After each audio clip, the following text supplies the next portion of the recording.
This is one of my videos, and I am looking at this issue of Cool Tiger. You might have seen him in a film recently, and I'm going to review it briefly, but this video is more about a point. Today I am asking, do the current practices and political agenda of Marvel and the comic book industry as a whole recontextualize all the stories and ruin them? The thing is, when this comic came out in 2011, this was long before Comic Gates, long before Donald Trump. I thought it was great. This is a story about racism, about white people being racist.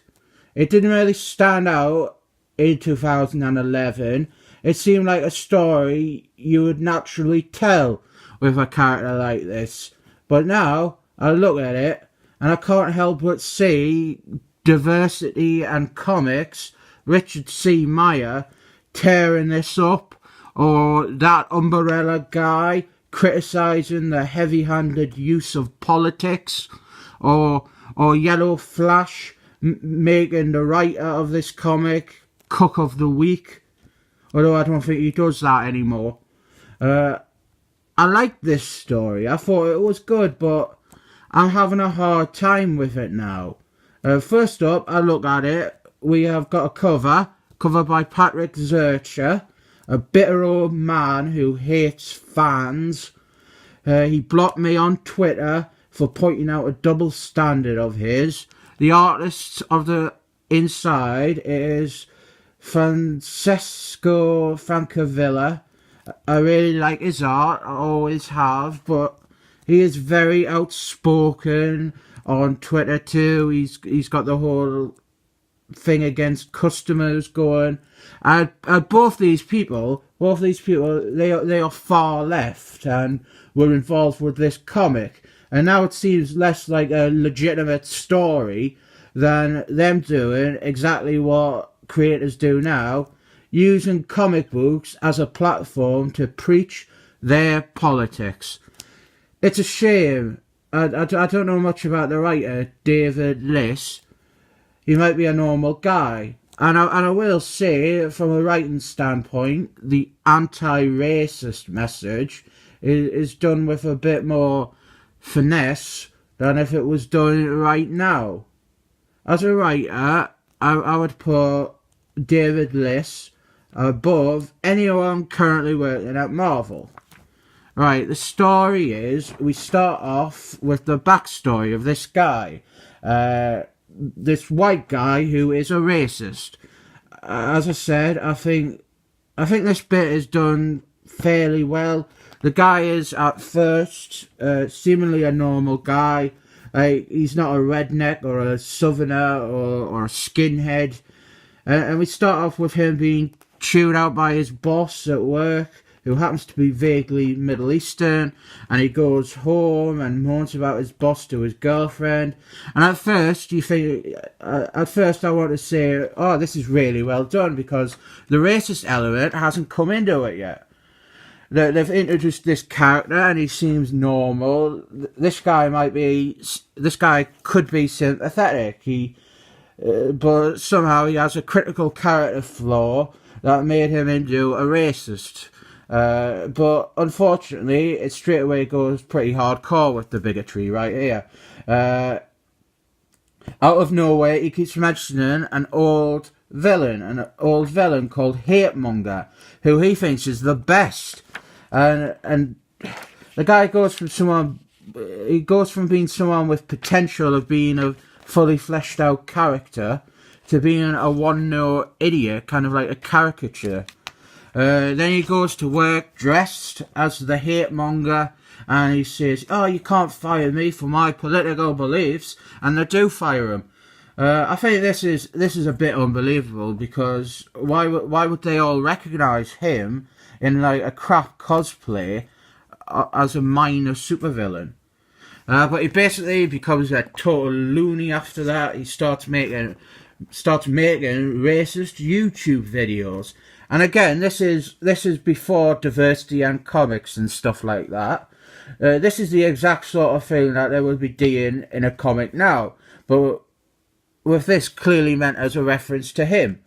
His girlfriend leaves him, and he basically just keeps getting worse and worse. And then someone throws a hot dog at him, and that is verbatim from a modern X-Men comic about racism. Then he tries to break into a shop that's owned by someone foreign, and the cold tiger captures him.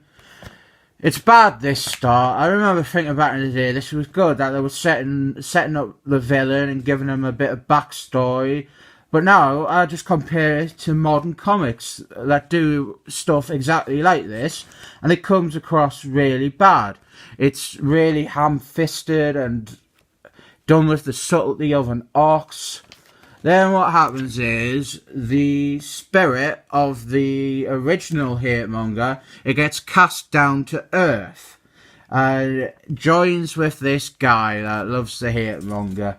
I call shenanigans on this because after the story that cast his essence into space, there had actually been 2 other stories with the hate-monger in. So why is his spirit in space again for this one? The guy, he can go around and he can make people hate. That's like the hate-monger's power. We get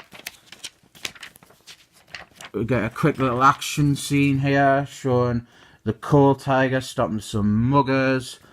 Then what happens is coal tiger, he is helping out. He's helping out injured people in a makeshift clinic here. He's in his civilian identity. And then some racists show up. And everyone's racist. Everyone. Well, just white men. Yeah, there's no women here. It's all just middle-aged white men. They're meant to be under the control of the hate-monger, at least. And I will say the writer has at least tried to establish a reason for this guy being racist. He used to own the building that they're in now, and he's angry that he got evicted because he missed a mortgage payment, and now Coal Tiger owns it. Here's a hipster woman who stands up to the racists. This is another element that sticks out like a sore thumb now. And of course the evil white men, they're happy to hit a woman. Then we get this character. He's the American Panther. He's the one on the cover, actually. It's a really cool design. Well, he's basically some guy that the hate-monger has under his control. We never find out his real name or anything about him. He's not given any backstory or motivation in the whole story arc, really. It's just he is racist. He fights the Coal Tiger here, and the angry mob, they start booing. They boo Coal Tiger away, and all the rhetoric and stuff like that. It's the same sort of stuff they do now. Oh god, I've just noticed a lot of them are wearing trucker caps. Yeah, this is unfortunate. I really did like this comic when it came out. I thought it was a good little story, and I liked the American Panther design. I liked giving Coal Tiger a villain like that, like an inverted kind of like counterpart. But now it just kind of feels spoiled. Maybe the point to take away from this one is that back then you could do a comic like this and it was fine because it was isolated. There wasn't like 20 other comics doing the same basic evil racist white man stories. But even now, looking at it, being by Patrick Zurcher and Francesco Francavilla, with them being involved, this has gone from feeling like a story to feeling like an agenda. This is them having a moan about racism in America. And I've no problem with them doing a story about racism in a comic, but when it's people like this doing it, this isn't about telling a story. This is about telling the world what they believe. Like, I really hate to say this, but I don't like this comic anymore. I was honestly hoping I'd come out thinking, this is done much better than how to do it now, and I don't feel like it particularly is. So my conclusion is that, yes, when you become aware of the problems with Marvel's current output, it definitely does affect older material.